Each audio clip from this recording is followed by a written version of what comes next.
एक अजीब सा सवाल।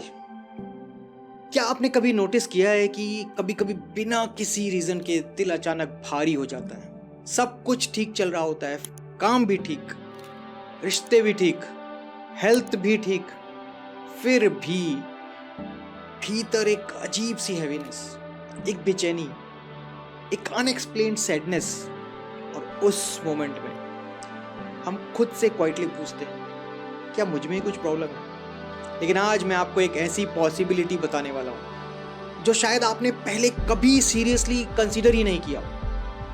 हो सकता है वो हैवीनेस आपकी हो ही ना, और आपका ब्रेन दुनिया भर के इमोशंस पिक कर सकता हो। आज इस वीडियो में मैं आपको बताऊंगा कलेक्टिव इमोशनल फील्ड क्या है और एक टेक्निक कि कैसे आप अनवांटेड इमोशनल एनर्जी को रिलीज भी कर सकते हैं।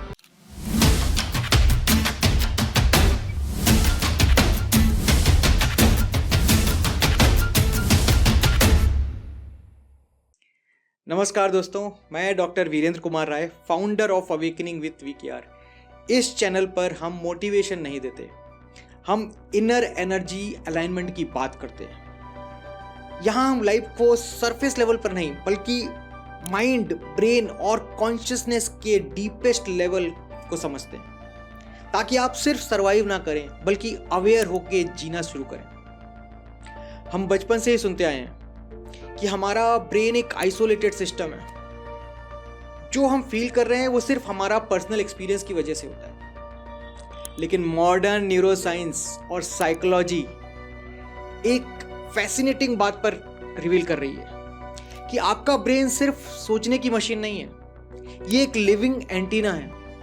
जी हाँ दोस्तों, एक एंटीना जो कंटिन्यूअसली आपके थॉट्स, इमोशंस, एनर्जी, ये सब सिग्नल्स रिसीव भी करता है और ट्रांसमिट भी करता है। न्यूरोसाइंस में मिरर न्यूरॉन नाम का एक कंसेप्ट है। जब आप किसी को रोते देखते हैं ना, तो आपका ब्रेन ऑटोमेटिकली वैसे ही इमोशनल पैटर्न एक्टिवेट करने लगता है। इसीलिए जब किसी देश में ट्रेजेडी होती है, जैसे वॉर, डिजास्टर, वायलेंस, तो भले ही आप हजारों किलोमीटर दूर बैठे हैं, फिर भी अचानक एक सैडनेस फील होने लगता है। और जब दुनिया सेलिब्रेट करती है कोई victory, festival, collective prayer, meditation, तो रिजल्ट्स एकदम उल्टा, आपका मूड अपलिफ्ट होने लगता है। क्योंकि ह्यूमन माइंड डीपली इंटरकनेक्टेड है दोस्तों, और साइकोलॉजी से कहती है कलेक्टिव इमोशनल रेजोनेंस।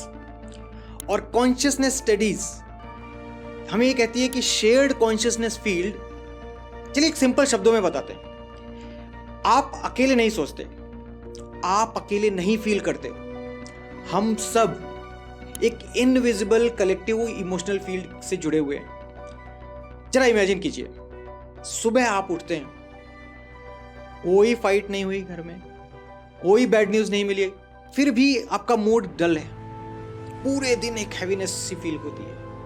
लेकिन जब शाम को आप अपने रिश्तेदार से बात करते हैं, न्यूज देखते हैं, तो कहीं कुछ घटित हुआ है, जैसे अर्थक्वेक, किसी के घर में कुछ हो गया है, वायलेंस या ट्रेजेडी, और तब मन क्वाइटली कहता है शायद ये कोइंसिडेंस होगा। लेकिन अगर ये कोइंसिडेंस नहीं, कनेक्शन हो तो, जैसे इंटरनेट नेटवर्क में एक सर्वर डाउन होता है तो कई डिवाइसेस इफेक्ट होते हैं कि नहीं, वैसे ही जब कलेक्टिव ह्यूमन माइंड में पेन सर्च होता है तो सेंसिटिव माइंड्स वाले उसे ऑटोमेटिकली पिक कर लेते हैं। और अगर आप एम्पैथेटिक हैं, अवेयर हैं, डीप फील कर सकते हैं, तो चांसेस है कि आप इस क्लाउड को और ज़्यादा स्ट्रांगली महसूस कर सकते हैं। तो शायद प्रॉब्लम आप नहीं है, शायद आप अवेयर हैं उस प्रॉब्लम को। अब यहाँ सबसे पावरफुल ट्रुथ आता है कि अगर फियर ट्रांसमिट हो सकता है, सैडनेस ट्रांसमिट हो सकती है, तो पीस भी तो ट्रांसमिट हो सकता है, होप भी, हीलिंग भी। और यही आपकी रियल पावर है। आप इस कलेक्टिव इमोशनल फील्ड के विक्टिम नहीं हैं, आप कंट्रीब्यूटर हैं। जब आप कॉन्शियसली ग्रेटिट्यूड फील करते हैं, थैंकफुल फील करते हैं, तब आप कंपैशन चूज करते हैं। जब आप काम स्टेट में हो जाते हैं, तो आप सिर्फ खुद को हील नहीं करते बल्कि आप अननोइंगली पूरे कलेक्टिव इमोशनल फील्ड में अपनी पॉजिटिविटी सिग्नल भेजते हैं। आपका इनर वर्क पूरी ह्यूमैनिटी के लिए एक कॉन्ट्रीब्यूशन बन सकता है।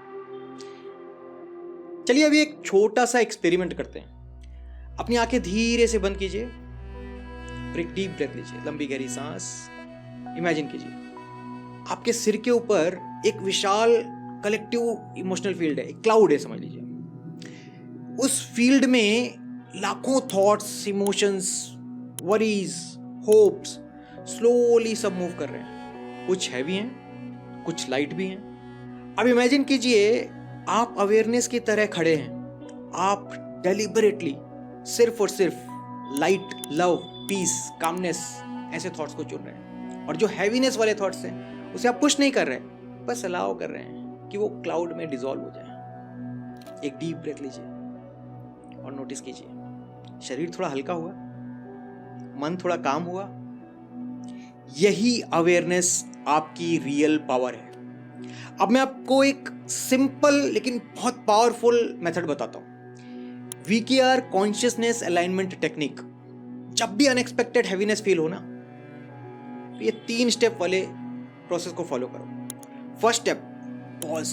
खुद से क्वाइटली पूछिए क्या यह फीलिंग सच में मेरी है। यह सवाल ब्रेन के प्रीफ्रंटल कॉर्टेक्स का एक्टिवेशन होता है जो इमोशंस क्लैरिटी देता है। फिर सेकंड स्टेप, ब्रीथ कीजिए 3 बार हैवीली। इससे नर्वस सिस्टम को रेगुलेट होती है अपने आप और इमोशनल ओवरलोड अपने आप रिलीज हो जाता है। थर्ड स्टेप, आप सेलेक्ट करिए। जब कॉन्शियसली इमेजिन करें कि आप लाइट फ्रीक्वेंसी सेलेक्ट कर रहे हैं, जैसे ग्रेटिट्यूड, लव, कामनेस, कंपैशन। आप लिटरली अपने ब्रेन को न्यूरल स्टेट में शिफ्ट कर रहे होते हैं और यही मोमेंट कलेक्टिव फील्ड में एक हीलिंग सिग्नल भेज रहा है। याद रखिए, आप सिर्फ एक बॉडी नहीं है, आप कलेक्टिव इमोशनल फील्ड का हिस्सा हैं। जो अगली बार आप बिना रीजन के हैवीनेस फील करें ना, तो खुद को जज मत कीजिए, बस जेंटली पूछिए क्या ये सच में मेरा है या कलेक्टिव इमोशनल फील्ड से आया है। और फिर धीरे से कॉन्शियसली लाइट चूज कीजिए, क्योंकि जब आप लाइट चुनते हैं ना, तो सिर्फ आप अपने लिए नहीं, पूरी दुनिया के लिए चुन रहे हैं।